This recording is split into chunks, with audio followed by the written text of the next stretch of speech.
Ndagusuhuje mukunzi wacu wowe udahwema gukurikira amakuru ndetse n'ibiganiro tugenda dutambutsa hano kuri KN Radio, aho tubagezaho amakuru aba arimo aragenda avugirwa mu gihugu cy'u Rwanda ndetse no hanze y'igihugu cy'u Rwanda. Mu karere ka Kamonyi hongeye kumvikana amahano akomeye, naho animateri w'ikigo yateye inda umwana w'umukobwa uri mu kigero cy'imyaka 14 na 15. Gusa ntibyaje kurangira kuko uyu murezi w'ishuri nawe yaje kwisanga mu bituza by'amapingu ubwo yageragezaga gucika. Mbese uyu muyobozi wakoze aya mahano yaba yarabigenje gute? Kuri ubu uyu mwana we yaba yabitahuye gute? Ubuyobozi bw'ishuri, abarimu, inzego zitandukanye zirimo RIB na polisi y'u Rwanda baba batangaje iki? Ibyo bibazo byose urimo uribaza uraza bisobanukirwe muri iyi nkuru yacu. Icyo natwe tugusaba ni kimwe gusa, ni uko wareba munsi y'iyi nkuru urabona ijambo subscribe cyangwa se abone, uhite ukandaho n'akazugira kaza nako ntugasige nako uhite ugakandaho. Icyo gihe uzaba ushimangiye yuko ugiye kujya uba uwa mbere mu kubona amakuru ndetse n'ibiganiro tugenda dutambutsa hano kuri KN Radio. Reka twitse gatonya ubundi tuze tubavira imuzi n'umuzingo iby'iyi nkuru, iby'aya mahano yongeye kumvikana mu karere ka Kamonyi.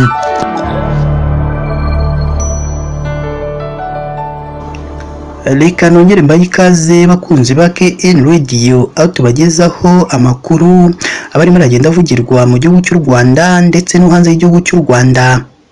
Benshi mu barezi, benshi mu babyeyi, benshi mu bayobozi bakomeje gutungurwa n'inkuru yongeye kumvikana mu karere ka Kamonyi, aho animateri w'ikigo yaje kwisanga yarateye inda umwana w'umukobwa uri mu kigero cy'imyaka 14 na 15. Benshi mu bayobozi bongera guterwa ubwoba n'iyi nkuru yongeye kumvikana mu karere ka Kamonyi.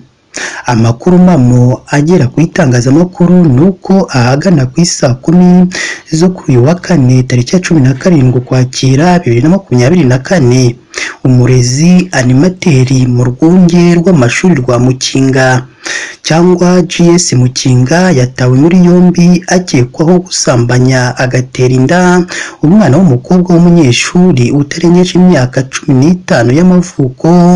Maze umuyobozi w'ishuri ati no kuba yaragaragaye mu kigo cyacu nabyo ni ikibazo gikomeye, n'amahano utabona uko usobanura. Abaturage bavuga ko uyu mwana w'umukobwa afite imyaka 14 y'amavuko, ni mu gihe umuyobozi w'iki kigo cya GS Mukinga yemeza ko uwo mwana afite imyaka 15 kuko ngo yavutse mu 2009. Ubwo aba baturage baganiraga n'itangazamakuru bavuze ko bamenye aya makuru bavuga ko uyu animateri akibwirwa n'umwana ko ashobora kuba yaramuteye inda, ngo yamuguriye agapimisho ngo yipime arebe niba koko atwite. Akimuha udukoresho two kwipima umwana ngo yagize amakenga ariko anafite ubwoba bwinshi, niko kugenda yegera umwe mu barimu amubwira ibyamubayeho ndetse nuko animateri yamuhaye utwo dukoresho ngo yifate ibizamini, ariko ngo kudukoresha bikaba byamunaniye, amusaba kumufasha kumenya koko niba atwite. Uyu mwarimu acyumva iyo nkuru yakubiswe n'inkuba, ngo nabwo yigeze abasha kubyihanganira ngo kuko yahise atanga amakuru, umwana ashyikirizwa ubuyobozi mu kigo araganirizwa, ndetse icyo gihe umwe mu bakozi b'icyo kigo ngo yamufashije kwipima basanga umwana aratwite. Ubwo ku wa gatanu w'icyumweru gishize uyu animateri yamenyaga ko amakuru yo gutwita k'uyu mwana yamenyekanye ko kandi ari we ushyirwa mu majwi, ngo yahise ava mu kigo ako kanya aragenda.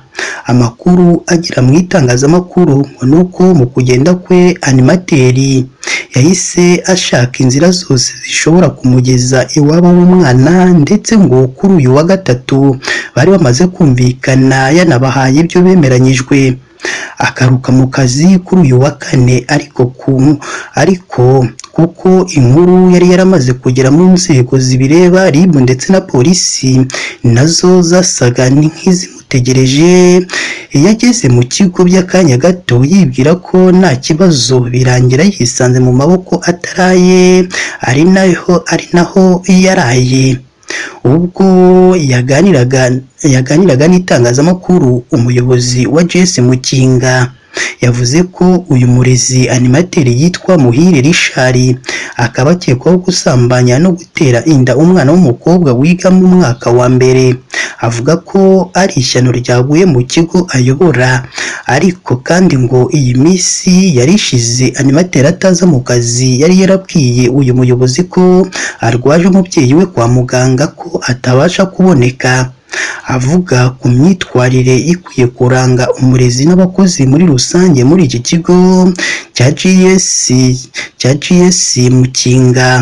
Uyu muyobozi yagize ati no mu nama umuntu ahora abaganiriza, ariko icya mbere cyo nubwo namuhamya ko yaba yarakoze iryo hohoterwa, ariko buri mwana wese umuntu yagombye kumufata nk'umwana ashinzwe mu nshingano, kumurera kandi akamurinda ihohoterwa iryo ari ryo ryose, kuko urumva uretse no kuba bibangamira ubuzima bw'umwana binatuma na sosiyete umuryango igira ikibazo gikomeye, kuko urumva no kuba yaragaragaye mu kigo cyacu nabyo ni ikibazo kandi ni n'igisebo gikomeye.